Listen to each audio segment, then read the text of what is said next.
amigos do Notícias Agrícolas, de volta com vocês, num momento super especial para mim. A gente fica sempre saudando as pessoas que a gente tem algumas deferências e a gente fala, eu fico muito honrado. Agora não, eu fico muito alegre, feliz, honrado, né? Porque nós vamos falar de comunicação, que é uma área que eu acho que eu entendo um pouquinho, e vou falar de comunicação do agro, que é, na minha opinião, o produto mais em falta que nós temos dentro do agronegócio. Nós temos muita informação, mas a diferença de informação para comunicação é enorme. Então, nós temos poucos comunicadores, os senhores devem concordar comigo, e nesse instante eu vou falar com um dos melhores comunicadores do agro brasileiro, de texto, das pretinhas, está comigo aqui no meu telão, Mauro Zafalon, imagine vocês, direto da redação da Folha de São Paulo. São duas coisas inéditas nesse instante. Primeiro, a gente encontrar o Mauro lá na redação,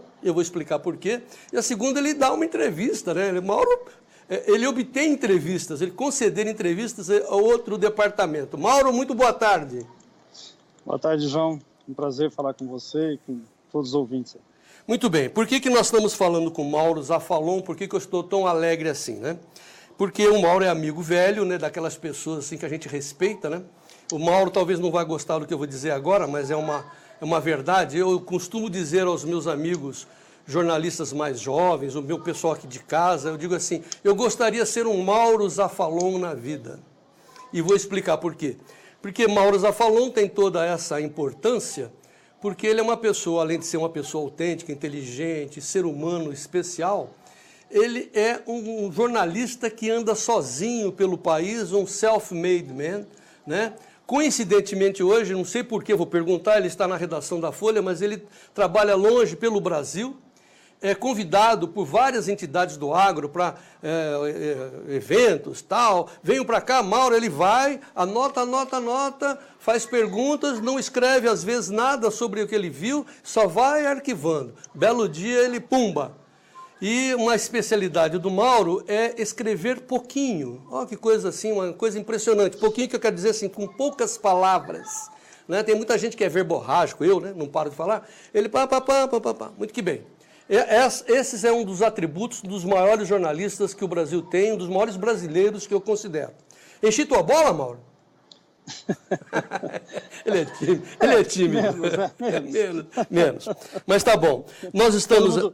Todo mundo tem suas limitações, todo mundo tem suas qualidades, enfim, você tem que desenvolver aquilo que você acha que tem de melhor. Então, a minha vida foi sempre escrever, é o que eu faço. Muito bem. Mas nós estamos aqui, vou perguntar várias coisas do Mauro, vou aproveitar, né? Vou sugar o que eu puder. Mas nós estamos aqui... Deixa eu, antes de dar a primeira resposta que você me fez, que você ia perguntar por que eu estou aqui na redação, na verdade não deveria estar mesmo, eu vim aqui para a sua entrevista. Olha, então... que honra, que bacana, que bacana. Muito bem, mas nós estamos aqui comemorando 30 anos da coluna do Mauro.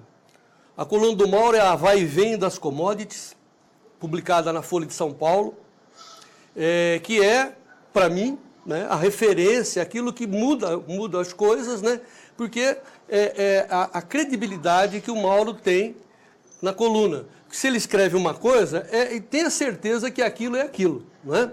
Então, e aí o Mauro fez anteontem, me parece que foi anteontem, Mauro, ele publicou a coluna Vai e Vem das Commodities. Terça-feira. Com o título, acompanha 30 anos de revolução do agronegócio. Vou botar o print, o título da coluna, para os senhores que não estão acostumados a ler a Folha, mas são milhões. Vamos botar o print aí no ar, Renan? O print o título da coluna está aí, ó. Vai e Vem das Commodities, está aí o rosto do Mauro. Vai e Vem das Commodities, acompanha 30 anos de revolução do agronegócio. Criada em 1989, a coluna noticiou transformações do país de importador a um dos gigantes dos alimentos, a um dos maiores produtores de alimentos do mundo. Ô Mauro, antes de falarmos dos 30 anos, pode voltar para mim aqui, Renan. Eu quero discutir com você essa ousadia de colocar revolução. Por que não evolução? Você pensa a cada palavra? Por que revolução? Só o fato de você ser dependente do produto 3, 4 décadas e passar a ser um grande exportador, você, na verdade, promoveu uma revolução para você sair dessa dependência a essa importância externa. E essa revolução, ela teve várias facetas, que desde política, econômica, umas que deram certo, as outras que não foram implementadas, até uma revolução tecnológica, que essa, basicamente, é a principal, né? Muito bem.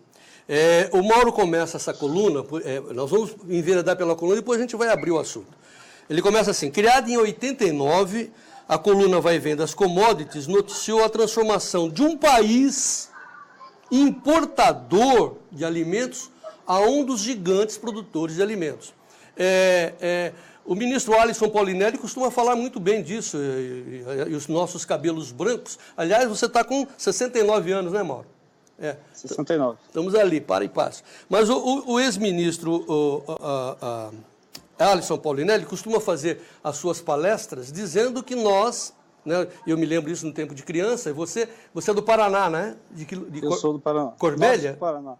Não, uma cidade muito fácil de ser lembrada, chamada Sertaneja. Olha, sertaneja, se eu soubesse. Muito bem. Pois é. Na sua infância, pelo menos na minha, eu não passava fome, não ter alimentos. Eu tinha carência de outros alimentos, era aquilo e olha lá, não é?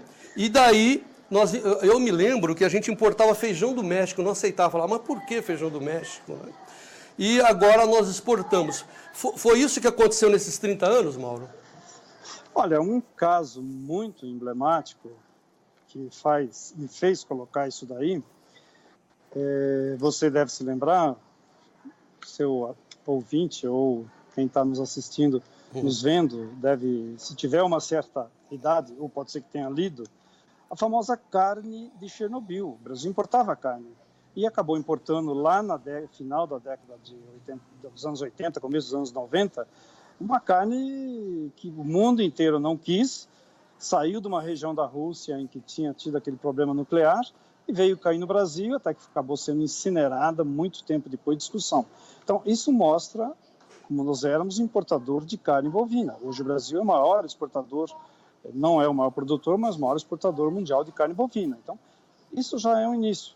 O feijão, isso sim, o feijão eu diria até um pouco que é cíclico, né? Se você tem picos de problemas climáticos graves, você não vai produzir feijão. Então, ele pode vir um pouco da China, pode vir do México e tal, pode vir da Argentina, que já os países da América do Sul aprenderam a exportar para nós, mas a carne, por exemplo, era uma coisa que nós precisávamos, demandávamos. Hoje ela entra ainda, mas com alguma característica especial. No dia 24 de maio de 89, que é a primeira coluna do Mauro, a Folha publicava em manchete, senhores, o título, olha o título, hein? Faltam arroz, feijão, carne, café e açúcar. No texto, o jornal incluía também óleo de soja, leite e derivados de carne. Ô Mauro, olhando esses 30 anos, olhando para esse dia, 24 de maio, não dá para acreditar, né? Pega o nosso volume de produção de grãos naquela época, que eram pouco mais de 70 milhões de toneladas, 72, hoje já superamos 240, estamos em 237, 238, que vamos atingir esse ano, mas daí você faz essa dos 70 para 240, você vai ver a dimensão que o país teve em termos de produção de alimentos. Pois é. E naquela época, a explicação disso, né, e uma hora vai explicar os motivos de a gente importar, nós tínhamos, consequentemente, uma inflação. Naquele dia, 24 de maio, a inflação do ano estava em 1973. Eu não acredito. Era Venezuela. 4 anos depois ainda subiu mais, chegou a 2.477% ao ano.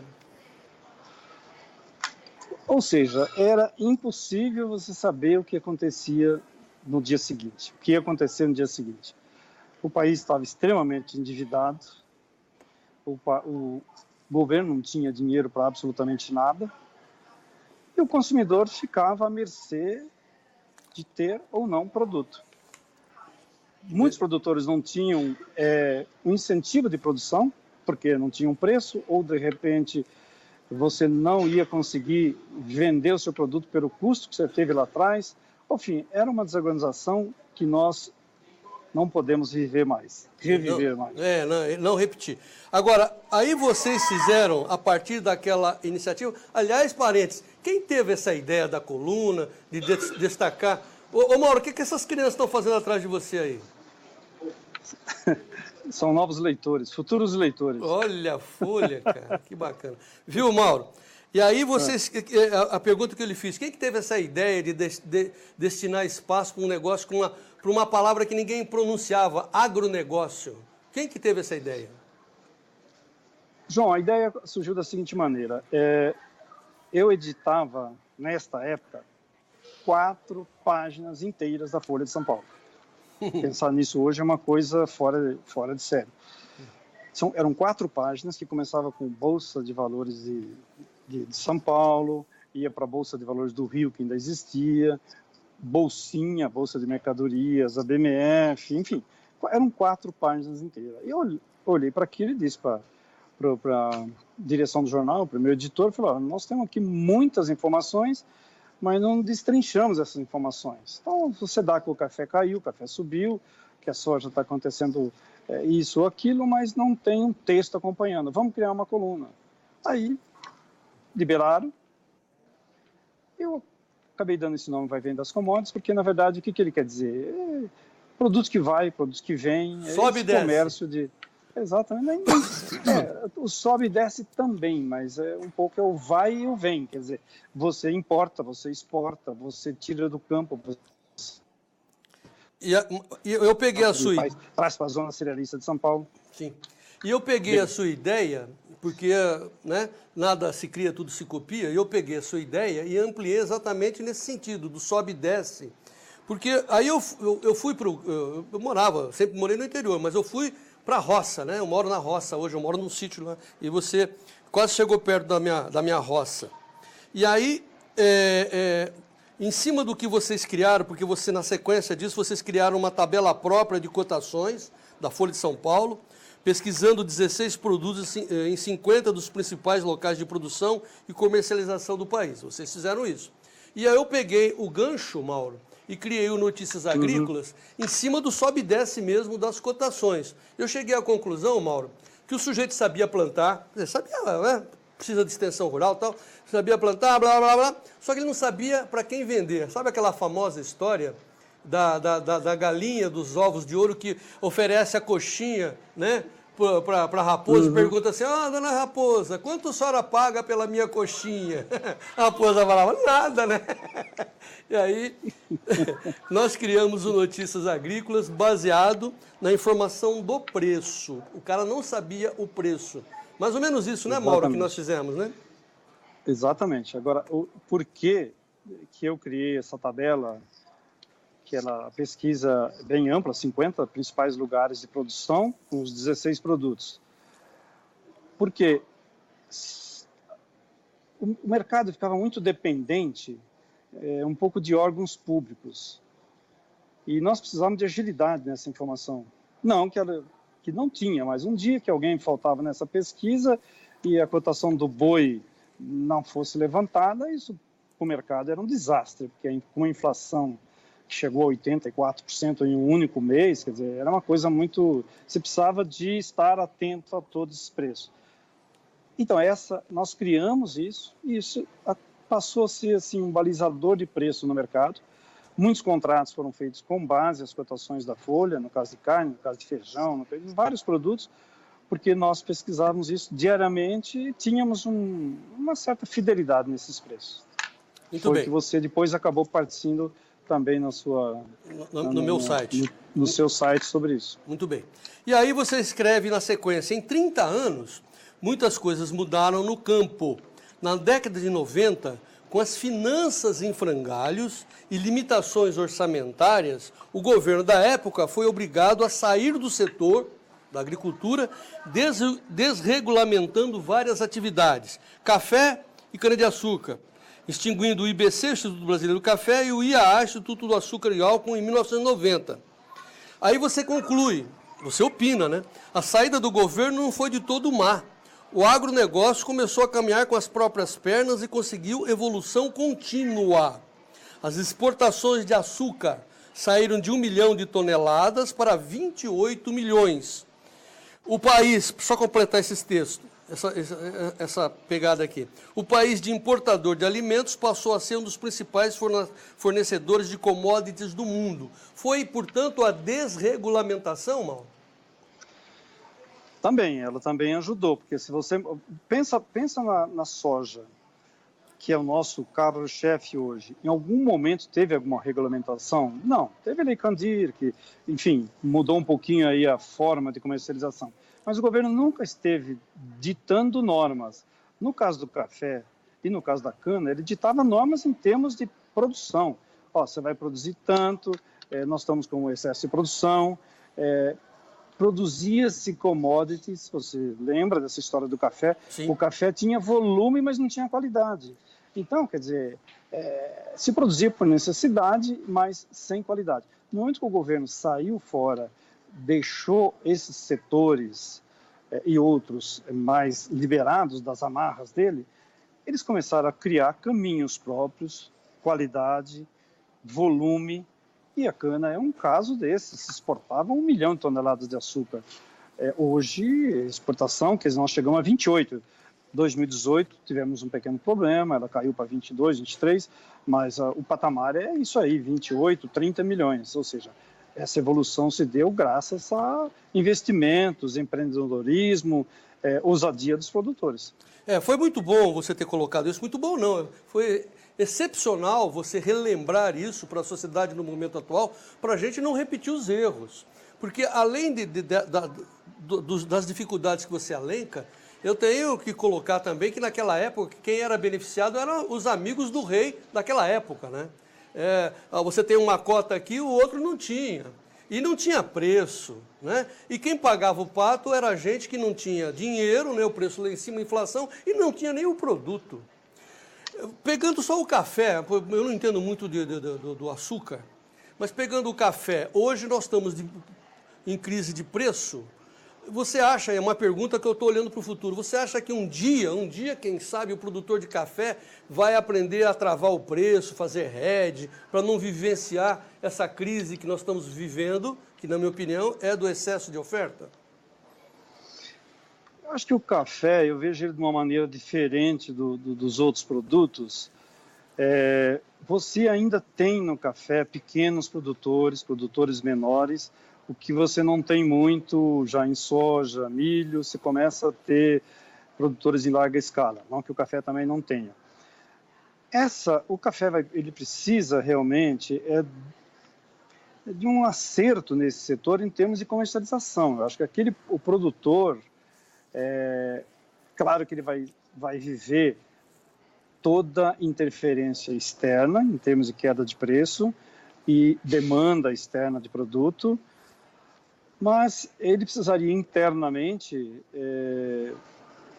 não aí dedicando, como você disse, a setor específico A e B, grupo A, grupo B se apoderando disso, mas de uma política que favorecesse mais o produtor em termos de custos, em termos de preparo dessa produção, ele ter uma produção, ter uma comercialização e conseguir uma renda. Se você uma renda, sim, não adianta, você vai produzir para quê? Não, eu estava temendo, eu estava morrendo de medo que você fosse terminar a sua frase dizendo assim, que o produtor precisa de um subsídio. Acho que não é isso. Você está dizendo que é para ações para baixar os custos, é isso, né? Subsídio, olha, no Brasil, esquece subsídio. O governo, se ele começou a sair lá atrás, ele está saindo cada vez mais.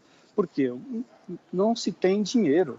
Aqui não são os Estados Unidos, onde o cara da noite para o dia bota 16 bilhões de dólares para os produtores. No Brasil não tem. Se ele tivesse dinheiro, ele ia tentar fazer isso em outras áreas primordiais, saúde, educação, etc. Não que a produção de alimento não seja, mas é que a produção de alimento tem por trás uns empresários, produtores, que eles estão cuidando dessa atividade. Agora, subsídio, na minha avaliação, o governo vai sair cada vez mais do setor agrícola, o crédito subsidiado vai ser reduzido cada vez mais, e o mercado vai ter que se ajeitar e fazer aquilo que ele sabe. Olhar na ponta do lápis, quanto me custa, quanto eu vendo, quanto eu ganho. Tá. A partir desse momento, aí, voltando à coluna, você começa a apontar soluções, mas com carências também. Aí você escreve assim: é verdade que o setor poderia estar em patamares melhores do que estamos hoje, mas não foi feita uma política de longo prazo para a agricultura. E um dos seus principais gargalos, a logística, não evoluiu com o conjunto do agronegócio. A falta de infraestrutura adequada continua sendo um dos fatores de perda de competitividade do produto brasileiro, do produto e do produtor brasileiro, né? É bem isso, né? É bem isso. Olha, política agrícola. Política se faz com longo prazo. Você não pode, hoje, fazer uma política para amanhã porque deu um problema, uma seca. O milho é um caso histórico hoje nem tanto, mas até 5, 10 anos, o governo todo momento estava intervindo, fazendo intervenção nesse setor, dando dinheiro porque clima não favorecia a produção, queda de produção. Então, o que precisa é de uma política de longo prazo, uma definição, não está se buscando uma política aqui de favorecimento de produtor, de dinheiro fácil, dinheiro caindo de árvore, não é isso. É uma política, uma definição de regras que o produtor possa olhar e falar, bom, vou por aqui. Pensa bem, João, nesses 30 anos de coluna, você acha que, não vou nem te pedir para você chutar quantos ministros da agricultura nós tivemos. Nossa! Mas, sim. Um por ano. Nós tivemos 29 ministros da agricultura nesses 30 anos.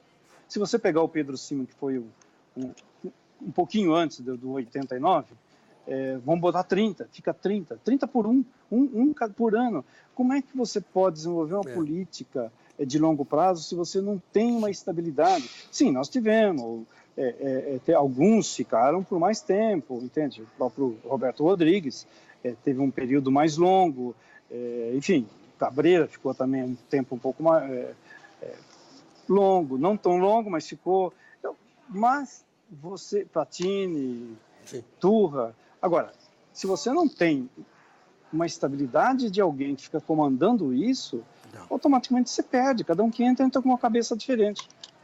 E aí você aponta dois problemas que ainda a gente vivencia por falta de políticas de longo prazo. A primeira, que faltou ao Brasil, inserção global maior. Governo e iniciativa privada descuidaram das relações comerciais. Consequentemente, hoje o país está praticamente isolado, Mauro, quando se trata de acordos internacionais de comércio. É mesmo? Sim. Com quem nós temos o acordo de comércio hoje? Mercosul? E o acordo da Europa, que já está há 20 anos tentando fazer e não consegue? Outros acordos, todo mundo avançou para México, avançou para a Ásia, avançou para o Pacífico, avançou acordo dos Estados Unidos, acordo até com países aqui latino-americanos, e nós não temos. Nós temos alguns arremedos aí de acordos com um ou outro país, mas nada feito significativamente que possa, beneficiar as nossas vendas e trazer produtos deles que nós não temos em condições mais favoráveis. Nós não temos. Eu entendo que um acordo de relação comerciais facilitaria as nossas vendas, a nossa representação, mostrar que nós temos morango, que nós temos isso e aquilo. É por aí? Não é só isso, João. Você pega, por exemplo, o suco de laranja brasileiro. O peso das tarifas que a Coreia coloca, Japão coloca, China coloca, Europa coloca, todo mundo, Estados Unidos, dependendo a quantidade, é um peso enorme em dólares por tonelada exportada. Ou seja, se você tem um acordo, isso entra livremente. Se você não tem acordo, o teu produto continua sendo taxado fora de um padrão de quem tem acordo consegue colocar um produto de com preço menor e com maior competitividade. Por que os Estados Unidos agora estão correndo atrás ali da Ásia? Porque eles saíram fora daquele acordo lá, que o Trump caiu fora. E os outros países continuaram com o acordo. Agora estão doidos aí para fazer o acordo com o Japão, porque o Japão está comprando produtos com taxas praticamente zero ou até menores de Austrália, de outros países, e o produto americano não compete mais com eles. Então ele está correndo atrás disso. Esse acordo é necessário por isso. Você traz produto mais barato e você leva produto com competitividade maior. Mas assim, acho que precisamos fazer mais colunas sobre essa frase assim, ó. Hoje o Brasil está praticamente isolado quando se trata de acordos. Precisamos focar nisso porque é fundamental, né? Se a gente não vender, para que vai produzir, né? Aí você entra do ponto de vista do produtor. Para o produtor, você diz que falta uma política de renda, sobretudo por meio de um plano de seguro rural consistente. Falta seguro rural. E aí você complementa.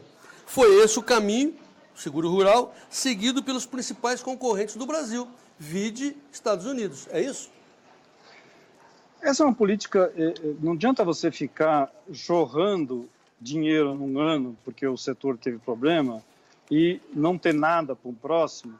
O que você tem que ter, o que é a política de renda? É dar a possibilidade do agricultor, ano ruim, ano bom, ele ter uma saída econômica, uma saída financeira.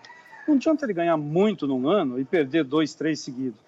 Se ele faz uma média de renda, de caixa, ele vai ter uma segurança que vai continuar ano a ano sem ter esses percalços que de vez em quando você vê muita gente endividada, não consegue pagar o mínimo. Por quê? Porque quebrou a produção de milho, quebrou a produção de soja, nem tanto, mas quebrou a produção de soja, quebrou a produção de café, o preço foi lá para baixo. Uma questão não é apenas efeitos climáticos, mas também comercialização. E isso se passa por aí. Quando você pega a Europa, pega os Estados Unidos, uns têm subsídios. Hoje você conhece esse famoso $1 bilhão por dia de subsídio que se distribui no mundo. O Brasil não tem isso. Então, uma política de renda em que o produtor consiga, pelo menos, ter uma renda contínua, tiraria ele dessa situação complicada de não sei o que vai acontecer amanhã, que é mais ou menos onde nós estamos. Muito bem. Aí a coluna se divide na segunda parte, não vou ficar lendo ponto a ponto, até porque, eticamente, né, a gente tem que sugerir aos nossos telespectadores entrarem na Folha, né, render audiência para a Folha, porque é assim que eles vivem, o Mauro e a Folha, né, para vocês lerem o restante da coluna, que, em síntese, diz assim, ó, nesses 30 anos, a mudança foi impressionante, né, isso é importante. Com um aumento de 49% na área utilizada para a safra de grãos, né, a Embrapa que fala isso, né, o Evaristo, né? Conab. Também é Conab. A Conab, mas o Evaristo que gosta de dizer isso da Embrapa, né? Também. O Evaristo de Miranda, da Embrapa Territorial. Com um aumento de 49% na área utilizada para a produção da safra de grãos, nós produzimos 231% a mais. É isso, né? Você aplica a tecnologia, usa pouca terra e dá um aumento na produtividade. Alguns produtos eles chegaram a ter 550% de aumento de produtividade nesses 30 anos. Isso é um salto inimaginável. Você cita, en passant, você fala das cooperativas, que, en passant não, dá destaque para as cooperativas, dizendo que, repete uma frase do Roberto Rodrigues também que me ensinou, dizendo que quando as cooperativas chegassem a ser tradings, as expansões seriam ainda maiores no nosso negócio, no agronegócio brasileiro. É isso, Mauro, né? Eu acho que o papel das cooperativas ele é fundamental. Eu não tenho nada contra os grandes produtores, acho até que em algumas regiões, em alguns momentos, você precisa de grandes produtores, de grandes corporações, de grandes empreendimentos. Mas a cooperativa, ela manteve no Paraná, Santa Catarina, Rio Grande do Sul, produtores de menor escala, dando condições de vida para eles. Se nós não tivéssemos as cooperativas... Deu uma travadinha? Meu pai era cafeicultor, com aquela famosa geada negra do Paraná, todo mundo que estava ali, que tinha seus 20 alqueires, sei lá, vamos dizer 50 hectares, todos foram embora. Foram para a cidade, porque com a quebra do café, nós persistimos, continuamos até hoje lá. Mas com soja, milho e trigo. Mas o café, quer dizer, aquele pessoal todo foi embora. Se você tem um amparo de uma cooperativa por trás, automaticamente você reduz custo de produção, pelo menos é a finalidade delas, e reduz e tem um local de venda para o seu produto. O Roberto Rodrigues, isso aí eu fui cavar lá em 1989, ele, naquele momento se falava que quando as cooperativas se tornarem traders, quando elas começarem a comprar e exportar, a vender em volume maior. Na verdade, ultrapassaram essa fase em 2001. 2001 a Coamo começou a exportar milho, que virou até hoje se exporta milho, dependendo do ano, chegamos a 30 milhões de toneladas. E o mais importante é que elas passaram a industrializar seus produtos, se tornando grandes agroindústrias. Tá. E aí vem a conclusão da coluna, que é fundamental, porque você é formado em derivativos lá pela USP, e aí você diz que mais do que saber produzir, atenção alunos do agronegócio brasileiro, nós estamos aqui fazendo essa transmissão focada principalmente para os alunos, viu, Mauro? Mais do que saber produzir, a atividade agrícola atual exige saber vender. E aí você entra nas oscilações de bolsa, nos derivativos, que as pessoas têm que aprender a fazer hedge, que é meu mantra diário aqui. E, claro, que você volta, além do produtor e consumidor, você olha para o governo e diz assim, conclui a coluna do Mauro, nessa comemoração de 30 anos do agronegócio brasileiro.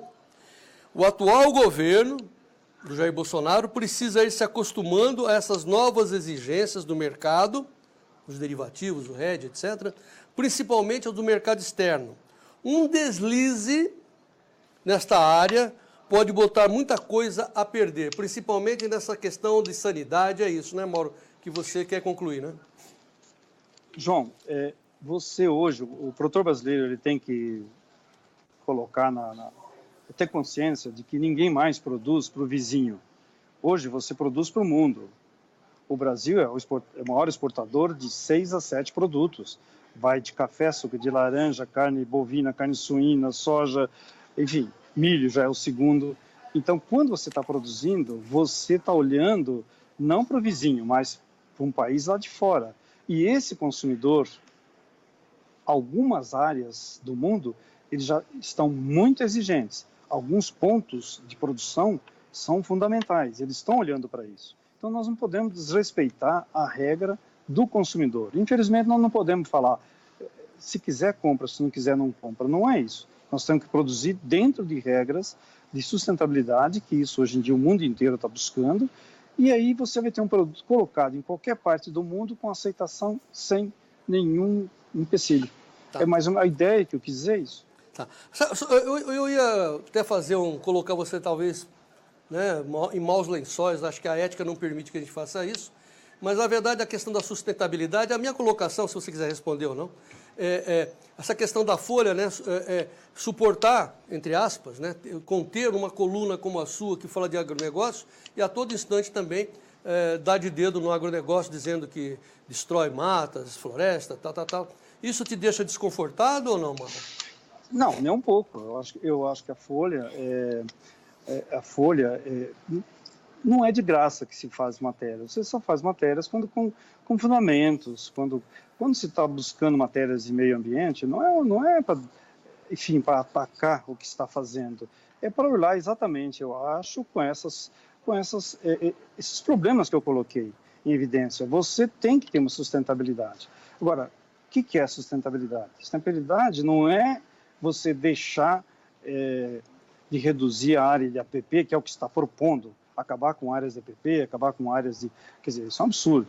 Não é isso. Sustentabilidade, ela tem que ter o tripé econômico, social e o do ambiente. Então, quando eu sempre falo de sustentabilidade, não estou me referindo a você derrubar ou não derrubar uma árvore, a você avançar ou não, retirar a árvore da beira do rio. Eu estou pensando sempre nesses 3 fatores, que é um fator econômico, o produtor precisa viver, o social, que é para ele ter a condição ali de vida dele, não só econômica, mas também outros fatores entram nesse fator social, e cuidar da própria natureza, que é o que dá para ele a continuidade de produção. porque se ele vai destruir isso aí, automaticamente ele vai ter uma condição pior lá na frente. Não, a folha não é que a folha fica, não quer destruir essa história dizendo que tudo que se faz é contra o meio ambiente. Não, ao contrário. Em geral, as matérias elas vão no exagero, elas vão nas coisas, se põe o dedo em algumas feridas. Isso aí, João, isso existe em toda atividade, nós sabemos disso. Existe na nossa, existe em todas as outras. Eu quero chamar a atenção, inclusive, aproveitando o momento, dos nossos telespectadores, porque daqui a pouquinho o Alex Horta, daqui a pouquinho, ao longo da tarde, o Alex Horta vai fazer uma entrevista focada nas alterações que se propõem no Código Florestal. É um debate que está acontecendo hoje no Congresso. As coisas no Brasil acontecem assim, né? Coisas fundamentais, essenciais, não acontece lá no Congresso. Quando a gente vai prestar atenção, já passou, mas hoje nós vamos abordar as modificações que o agro acha necessários para o Código Florestal, enquanto que os ambientalistas não querem que mexa. Nós vamos abordar isso e também não quero... Quer opinar ou passamos para outro assunto, Mauro? Não, eu acho que aí essas coisas têm que ser muito bem avaliadas. Entende? Não existe uma certeza aqui, uma certeza lá. Você tem que ter uma boa avaliação, tanto do lado do produtor, tanto como o lado do ambiente. Vamos avaliar. O que está certo? É isso? Ótimo. O que não está? Eu acho que as pessoas precisam conversar mais. Precisam conversar, precisam sentar. Não adianta você ficar com a bandeira à esquerda, como essa que está sendo proposta agora para o Congresso, votar, eliminar áreas de proteção de ambiental dentro, porque o Brasil já tem muito. Não é isso. E também você não pode existem leis, uma regulamentação do que você pode, dentro da sua propriedade, utilizar como área de grãos, de pastagem, etc. Isso também tem que ser respeitado. Então, são dois lados que tem que ser... Todo mundo tem que conversar e todo mundo tem que chegar dentro de uma legislação adequada e que nós já temos uma legislação, que às vezes nem sempre é cumprida. Bom, ai meu Deus, né? Bom seria se todos os jornalistas fossem como o Mauro já falou, né? Tivesse essa ética, essa consciência de ouvir os dois lados, mas assim, trazer a informação fidedigna. Ô Mauro, uma coisa importante, aproveitando para a gente encaminhar para o encerramento, explorar seu conhecimento, eu quero saber da sua opinião. Hoje eu fiz um artigo que está, um comentário, aliás, que está aqui na nossa home, até segurei a bandeira porque eu me considero um sujeito patriota, para trazer duas boas notícias para os nossos produtores, que eu considerei que ambas aconteceram ontem à noite. Foi aquela questão do Senado, que a política imbricou para fazer com que as coisas andem, não se atrapalhem, não se divergem, não se perca tempo. É minha consideração, quero ouvir a sua opinião. E a segunda questão foi os preços explodindo lá em Chicago, devido ao excesso de chuva ou atraso no plantio americano. Eu concluí, vendo esses 30 anos que você viu também, que nós passamos por alguns ciclos, concluí dizendo que nós estamos no início de um outro ciclo de prosperidade. Você concorda ou discorda? Eu acho que tem muita coisa pela frente para ser avaliada. Nós estamos entrando, primeiro, num mundo sem regras perigosas. A MC, praticamente, onde você podia recorrer quando você estava sendo afetado por um terceiro país, as regras dela estão sendo colocadas muito a escanteio. Isso é muito perigoso. Voltando ao crescimento interno brasileiro. O crescimento interno brasileiro ele precisa crescer, a economia precisa crescer. O agro depende do crescimento do Brasil. Se você não tem o crescimento do Brasil, você não tem 70% de vários dos produtos, eles ficam internamente. Se o brasileiro não tem renda, ele não consome. Não consumindo, o produtor não vai produzir e gira uma cadeia complicada. Agora, esse desenvolvimento tem regras. Estamos tropeçando em algumas coisas que não deveriam. Segundo, preços. Nós estamos vivendo realmente um aumento de preço, mas isso é uma coisa básica, momentânea, dos americanos. Os americanos não conseguem plantar o milho que eles têm. Não conseguindo plantar o milho, Ohio está com 9% de área plantada. No ano passado, no mesmo período, eram 90%. Ou seja, eles simplesmente, as plantadeiras não vão para o terreno que está encharcado, não vão plantar, a janela deles agora termina em 2, 3 dias. Aí, ótimo para o brasileiro, que o Brasil vai produzir uma safra, pode até ser uma safra recorde de milho. Aí depende de quem está avaliando, vai de 95 a 100 milhões de toneladas.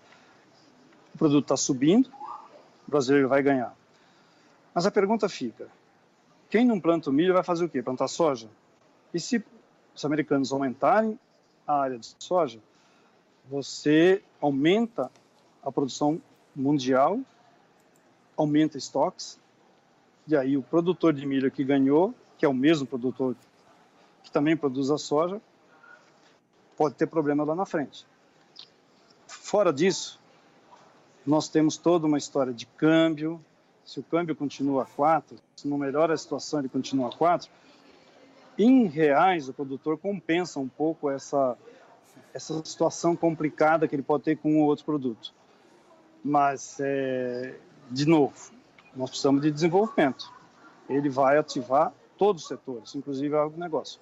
Mas, enfim, é o início de um ciclo na sua avaliação ou não? Um ciclo de prosperidade, ciclo de vacas gordas ou não?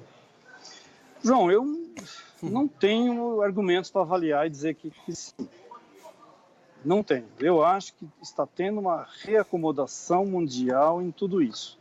Nós não sabemos o que essas políticas individuais, Estados Unidos é gigante, China também gigante, como é que eles vão daqui para frente? O que vai acontecer com isso? Essa batalha está acabando, no fim, podemos ganhar no momento, mas perder mais na frente. Essa batalha ela vai acabar quando? Então, grãos, alimentos, eles passam por tudo isso. Pelo menos em termos de preço. Todo mundo precisa comer, ótimo, isso é verdade. Então, volume nós podemos ter. Mas se você tem volume e não tem preço, para o produtor, é custo. Bom, mas então assim, você está dizendo que, vamos repetir aquele famoso ditado, não há bem que sempre dure nem mal que nunca se acabe, é isso? Ficar atento que na esquina aí as coisas podem virar. Eu acho que essas coisas viram muito rapidamente. Elas viram muito rapidamente. Você hoje, a própria matéria fala sobre, você citou, sobre esse mercado financeiro que domina essas cotações. De repente, o mercado financeiro pode ser altamente favorável em termos de preço para um produto, para um outro, mas de repente ele pode complicar ainda mais a situação do mercado, do agronegócio brasileiro e mundial, com a presença dele. Então, esses acertos estão sendo feitos nesse momento em economias mundiais. Se ele resultar em renda, nós vamos ter esse ciclo que você diz. Se ele não resultar em renda, não resultar em desenvolvimento mundial, e aí mundial porque entra a Europa, entra a Ásia, entram os próprios Estados Unidos, se não resultar em renda, nós não estamos em bons lençóis, não. Em resumo, não estaremos em bons lençóis. Em resumo, nessa madrugada eu acompanhei, durmo muito pouco, o março do ano que vem bateu 9,30, o julho estava 9,45, deu uma recuadinha agora, né? Você está falando de soja, né? Soja por bushel lá em Chicago, 9,45, ou seja, com os prêmios, eu estou falando em $10,5, já a caminho de $11 o bushel, certo? Com esse dólar de R$4, o produtor, esse ano, com chuvas regulares aqui no Brasil, olha que coisa maravilhosa, ele vai encher a mala de dinheiro de novo, ou não? João, dólar... Aliás, escuta a vaia que os produtores estão nos dando agora, estão me dando agora, João Batista. Pois não, João, o dólar tá 4 realmente, é o momento que o produtor está comprando os seus insumos e pagando 4. É verdade. Mudou a economia, aprovou a Previdência, sinais de um restabelecimento, sinais assim, consistentes de evolução da economia. Dólar vai para 3,50. Muda tudo o que você falou.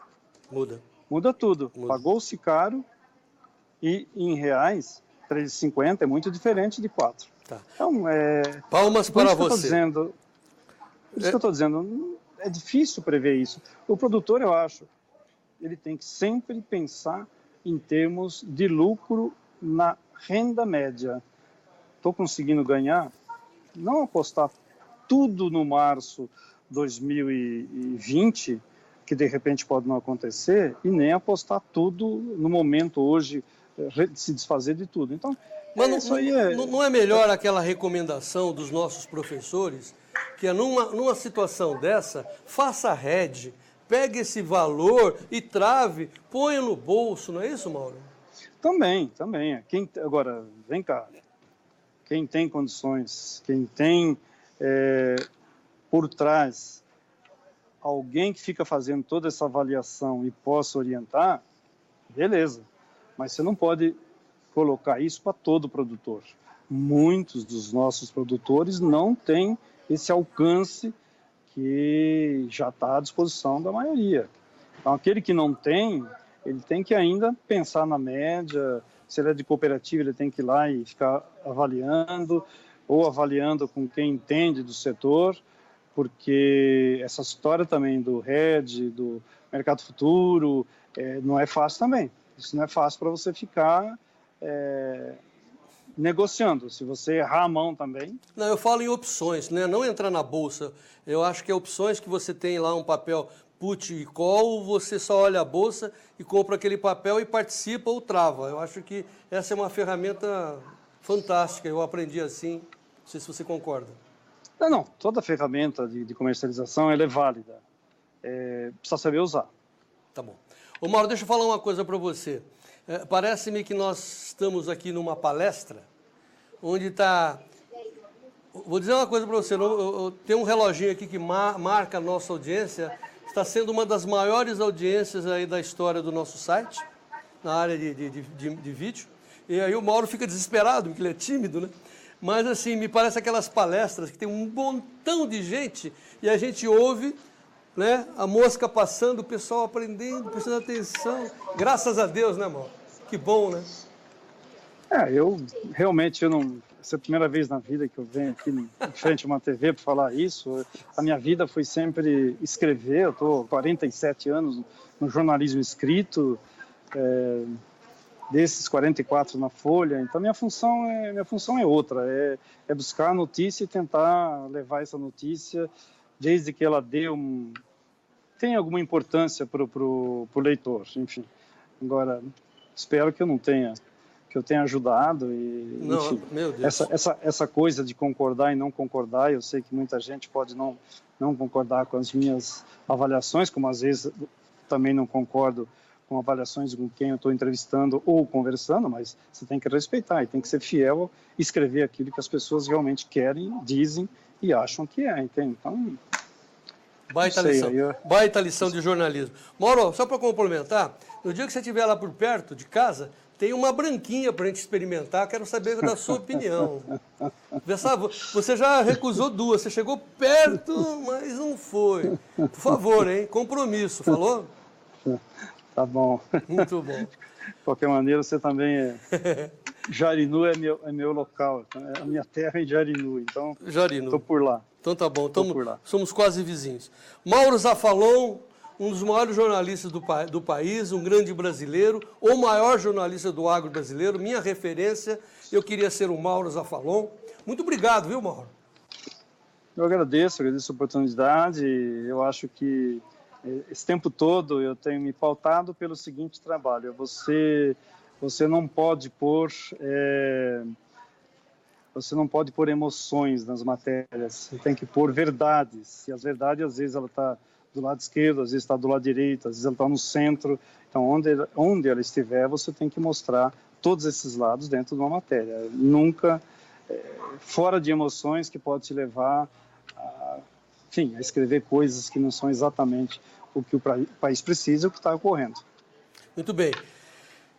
Ótimos ensinamentos para todos nós, aqui na nossa redação do Notícias Agrícolas. Espero que os alunos de jornalismo e os alunos também de agro aprendam mais com Mauro Zafalon, autor da coluna Vai e Vem das Commodities, que completa 30 anos contando a história do Brasil. Eu vou pegar a coluna e vou botar num quadro, deixar aqui na redação para as pessoas entenderem e aprenderem a importância do agro e a importância de uma comunicação bem feita, mostrando a nossa evolução.